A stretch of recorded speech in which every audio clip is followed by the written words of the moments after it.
வாழ்க்கைக்கான வார்த்தை என்ற இந்த வலை ஒளிபரப்பிற்கு உங்களை வரவேற்கிறோம். இது ஆதியாகமம் முதல் வெளிப்படுத்துதல் வரை முழு வேதாகமத்தையும் உள்ளடக்கிய ஒரு தினசரி தியானமாகும். லேவியராகமம் 8ஆம் அதிகாரத்தில் ஆசாரியர்கள் பிரதிஷ்டை செய்யப்படுகின்ற காட்சியை நாம் படிக்கின்றோம். அவர்களுடைய பிரதிஷ்டையில் 5 காரியங்களை நாம் காண முடிகின்றது.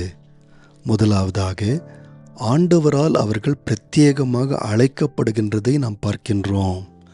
இரண்டாவதாக, ஆரோனும் அவனுடைய குமாரர்களும் எல்லாருக்கும் முன்பாக நிச்சயிக்கப்படுகின்றதை நாம் பார்க்கின்றோம். மூன்றாவதாக, கர்த்தருடைய பணிக்காக அவர்கள் சுத்திகரிக்கப்படுகின்றதை பார்க்கின்றோம். நான்காவதாக, அபிஷேக தைலம் அவர்கள் மேல் ஊற்றப்படுகின்றதை பார்க்கின்றோம். கடைசியாக, இந்த ஆசாரியர்கள் ஆண்டவருக்கு பலிகளை கொண்டு வருகின்றதை பார்க்கின்றோம். முதலாவதாக, இந்த பிரதிஷ்டை ஆராதனையில் ஆண்டவர் அவர்களை தனிப்பட்ட விதமாய் அழைக்கின்றதை நாம் பார்க்கின்றோம். 8ஆம் அதிகாரம் முதல் 2 வசனங்களை நீங்கள் வாசிக்கும்போது, கர்த்தர் மோசேயை நோக்கி, நீ ஆரோனையும் அவன் குமாரரையும் வரவழைத்து என்று நாம் படிக்கின்றோம். பாருங்கள், ஆரோனும் அவனுடைய குமாரரும் தாங்களாகவே ஆசாரியர்களாக தங்களை பிரகடனப்படுத்திக் கொள்ளவில்லை, ஏற்படுத்தி கொள்ளவில்லை. கர்த்தர் அவர்களை அழைத்தார் என்று நாம் பார்க்கின்றோம். ஆகவேதான் எபிரேயர் 5ஆம் அதிகாரம் 4-5 வசனங்களில் வாசிக்கும்போது, ஆரோனைப் போல் அழைக்கப்படாவிட்டால் ஒருவனும் தானாகவே இந்த ஊழியத்திற்கு தன்னை ஏற்படுத்தி கொள்ள முடியாது என்று நாம் வாசிக்கின்றோம். மேலும் ஆரோனைப் போல் தேவனால் அழைக்கப்பட்டால் ஒழிய ஒருவனும் இந்த கனமான ஊழியத்திற்கு தானாய் ஏற்படுகிறதில்லை என்று நாம் படிக்கின்றோம். நண்பர்களே, இன்று கூட விசுவாசிகள் சில நேரங்களில் ஊழியத்திற்கென்று விசேஷமான அழைப்பை பெறுகின்றார்கள். அழைப்பை பெற்றபடினாலே எல்லா ஊழிய காரியங்களையும் செய்ய அவர்களுக்கு தேவையான திறமைகள் இருக்கிறது என்ற அர்த்தம் அல்ல. ஆனால் இந்த அழைப்பு அவர்களுக்கு இருக்கின்றபடினாலே எப்பொழுதெல்லாம் திறமை இல்லாமலேயோ இல்லாவிட்டால் வேறு கஷ்டத்தினாலேயோ அவர்கள் தாழ்வாக உணரும் போது அவர்களுக்கு கொடுக்கப்பட்ட இந்த அழைப்பு அவர்களை திடப்படுத்துகின்றது, அவர்களை உற்சாகப்படுத்துகின்றது, கலங்கி போகாதபடிக்கு காத்து கொள்ளுகின்றது. இரண்டாவதாக, ஆரோனும் அவனுடைய குமாரரும் எல்லாருக்கும் முன்பாக நிச்சயிக்கப்பட்டார்கள் என்று நாம் பார்க்கின்றோம். லேவியராகமம் 8ஆம் அதிகாரம் 3ஆம் வசனத்தை நாம் வாசிக்கும்போது, சபையெல்லாம் ஆசரிப்பு கூடார வாசலுக்கு முன்பாக கூடி வர செய் என்று ஆண்டவர் மோசேக்கு கட்டளையிடுகின்றார். அதாவது, இஸ்ரவேலர் எல்லாரும் வந்து இந்த ஆசாரியர்கள் பிரதிஷ்டை செய்யப்படுகின்றதை பார்க்க வேண்டும் என்று ஆண்டவர் சொல்லுகின்றார். அப்படி என்றால் இவர்களுடைய ஆசாரிய ஊழியத்திற்கு அவர்கள் ஒப்புதல் அளிக்கின்றதை நாம் பார்க்கின்றோம். புதிய ஏற்பாடிலும் பவுலும் பர்னபாவும் புறஜாதிகளுக்கு ஊழியம் செய்ய அனுப்பப்படும் முன்பதாக சபையார் அவர்களை அங்கீகரிக்கின்றதை நாம் பார்க்கின்றோம். அப்போஸ்தலர் 13:2-3 வசனங்களை நாம் வாசிக்கும்போது, அவர்கள் கர்த்தருக்கு ஆராதனை செய்து உபவாசித்து கொண்டிருக்கிற போது பர்னபாவையும் சவுலையும் நான் அழைத்த ஊழியத்திற்காக அவர்களை பிரித்து விடுங்கள் என்று பரிசுத்த ஆவியானவர் திருவலம் பற்றினார்.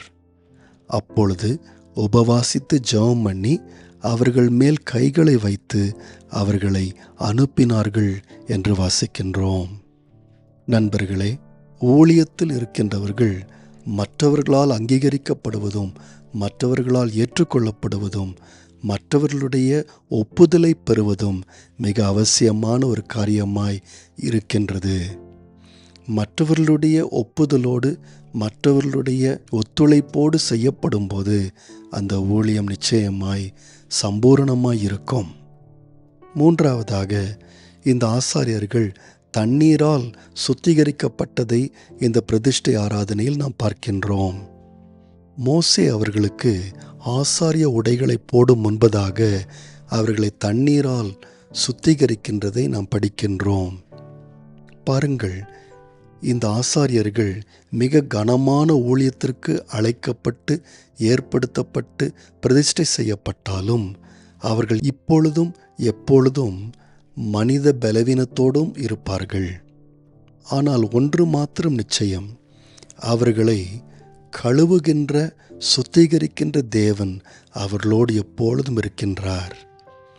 அவர்கள் வாஞ்சையோடு ஆண்டவரை தேடி தாழ்மையாக அவரிடத்தில் வருவார்களானால் நிச்சயம் கிருபையோடு கூட அவர்களை ஒவ்வொரு முறையும் அவர் கழுவ வல்லமுள்ளவராயிருக்கின்றார். நான்காவதாக, ஆரோன் மேலும் அவனுடைய குமாரர் மேலும் பரிசுத்த அபிஷேக எண்ணெய் ஊற்றப்பட்டதை நாம் இந்த அதிகாரத்தில் படிக்கின்றோம். ஆரோனின் தலையின் மேல் ஊற்றப்படும் முன்பதாக இந்த அபிஷேக தைலமானது ஆசரிப்பு கூடாரத்தின் பனிமுட்டுகளின் மேல் முதலாவது தெளிக்கப்பட்டதை பார்க்கின்றோம். பின்பு ஆரோனின் தலையின் மேல் அதே தைலம் ஊற்றப்பட்டது. அதாவது ஆரோனும் இந்த ஆசரிப்பு கூடாரம் ஒன்றுக்கொன்று அவர்கள் சம்பந்தப்பட்டவர்களாய் இருக்கின்றார்கள். இந்த அபிஷேக தைலம் ஆரோன் மேல் ஊற்றப்பட்ட பிறகு அவனுக்கு ஒரு அடையாளம் கிடைத்துவிட்டது. அந்த அடையாளம் என்னவென்றால், இன்று முதற்கொண்டு என்றென்றைக்கும் அவன் இஸ்ரவேலின் ஆசாரியனாக மட்டும் இருப்பார். அதுவே அவருடைய அடையாளம். 1 யோவான் 2 அதிகாரம் 20 வாசிக்கும்போது, கிறிஸ்தவ விசுவாசிகளும் இப்படிப்பட்ட அபிஷேகத்தை ஆண்டவரால் பெற்றிருக்கிறார்கள் என்று நாம் படிக்கின்றோம். அந்த வசனம் சொல்லுகிறது, நீங்கள் பரிசுத்தராலே அபிஷேகம் பெற்று சகலத்தையும் அறிந்திருக்கிறீர்கள். நண்பர்களே, விசுவாசிகள் மற்ற உலக மக்களைப் போல அவர்களுடைய அடையாளத்தை அவர்கள் யார் என்பதை தேடித் திரிய வேண்டிய அவசியமில்லை. அவர்கள் ஏற்கனவே அபிஷேகம் பண்ணப்பட்டவர்களாக கர்த்தருக்கென்று பிரித்தெடுக்கப்பட்டவர்களாய் இருக்கின்றார்கள். ஏற்கனவே அவர்களுக்கு அடையாளம் கொடுக்கப்பட்டாயிற்று. இப்பொழுது அவர்கள் செய்ய வேண்டிய காரியம் ஒன்றே ஒன்றுதான். தேவனால் அவர்கள் கொடுக்கப்பட்ட அடையாளத்தை அவர்கள் யார் என்று ஆண்டவர் ஏற்கனவே சொல்லிவிட்டபடியினால் இப்பொழுது அந்த அடையாளத்திற்கு ஏற்ற விதமாக, அந்த நிலைக்கு ஏற்ற விதமாக வாழ வேண்டும், அவ்வளவுதான். கடைசியாக, இந்த ஆசாரியர்கள் பிரதிஷ்டை ஆராதனையிலே ஆண்டவருக்கு பலிகளை கொண்டு வருகிறதை பார்க்கின்றோம். 8ஆம் வசனத்திலிருந்து வாசிக்கும்போது, அவர்கள் பாவ நிவாரண பலியை கொண்டு வருகிறார்கள், அவர்கள் தகன பலியை கொண்டு வருகின்றார்கள், அவர்கள் சமாதான பலியை கொண்டு வருகின்றார்கள். பாருங்கள், இந்த ஆசாரியர்கள் மிக மேன்மையான ஒரு ஊழியத்திற்கு ஏற்படுத்தப்பட்டிருந்தாலும் அவர்கள் மற்ற ஜனங்களைப் போலவே தான் இருக்கிறார்கள். அவர்களும் மற்ற ஜனங்களைப் போல பலிகளையும் காணிக்கைகளையும் கொண்டு வந்தாக வேண்டும். இன்றைக்கு உள்ள கிறிஸ்தவ தலைவர்கள் ஆண்டவரால் ஒரு உயர்வான தலைமைத்துவ ஸ்தானத்தை பெற்றுக்கொண்டாலும் அவர்கள் கர்த்தருக்கு முன்பாக சாதாரண மக்களாகவே இருக்கின்றார்கள். அவர்களும் தகன பலியையும் சமாதான பலியையும் செலுத்த வேண்டியவர்களாயிருக்கின்றார்கள். அவர்களும் தினந்தோறும் வேதத்தை படிக்க வேண்டும், தினந்தோறும் ஜெபிக்க வேண்டும், கர்த்தருடைய வழிகளை ஆராய்ந்து கண்டுபிடிக்க வேண்டும். அவர்களும் கர்த்தருக்கு கீழ்ப்படுகின்ற வாழ்க்கையை வாழ்ந்தாக வேண்டும். நண்பர்களே, லேவியராகமம் 8ஆம் அதிகாரம் ஆண்டவருடைய பணிக்காக ஆசாரியர்கள் பிரதிஷ்டை செய்யப்பட்டதை காண்பிக்கின்றது. புதிய ஏற்பாட்டை பொறுத்த மட்டில் எல்லா விசுவாசிகளும் ஆசாரியர்களாயிருக்கின்றார்கள். ஆகவே அவர்கள் தேவனுடைய ராஜ்யத்தை கட்டவும் மற்ற மக்களை ஆண்டவரிடத்தில் கூட்டி சேர்க்கின்ற ஒரு பிரதானமான வேலையை அவர்கள் பெற்றிருக்கிறார்கள். அதற்காக பிரதிஷ்டை செய்யப்பட்டிருக்கின்றார்கள். நேயர்களே, இந்நிகழ்ச்சியை கேட்டதற்காய் நன்றி. மீண்டும் ஒரு புதிய அத்தியாயத்துடன் வாழ்க்கைக்கான வார்த்தையில் நாளை சந்திப்போம்.